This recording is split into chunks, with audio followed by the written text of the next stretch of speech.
Let me say it. With the last 2 years when I was at the Minister of Defense, and I had the privilege to serve as a member of the National Security Council, and you served as a member of the Security Council when you're Minister of Foreign Affairs.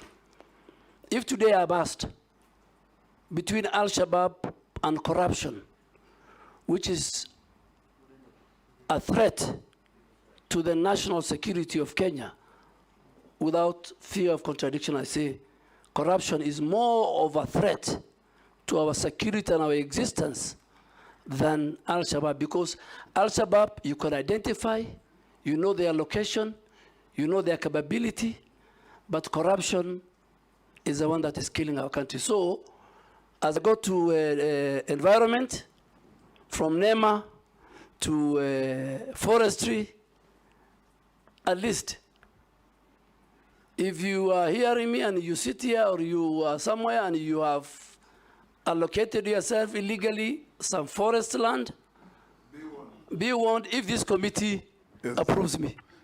Janet? Thank you, Mr. Speaker. Mr. Speaker, I have two questions for the nominee. One is, first, it is one of which is on him, one of the nominees that have come here, Mr. Speaker, and he said, if you approve me, I am carrying an axe on with my hand. I'm going to deal with people.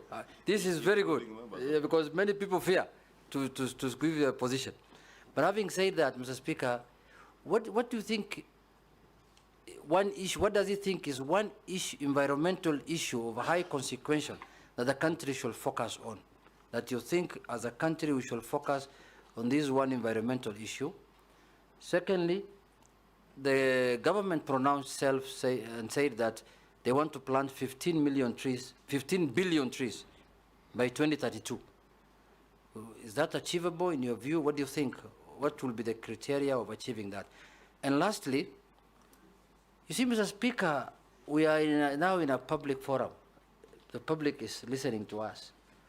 And the nominee, whom I know very well, who was our majority leader for many years, whom we found in Parliament, is somebody who does not mince his words, somebody who speaks his mind.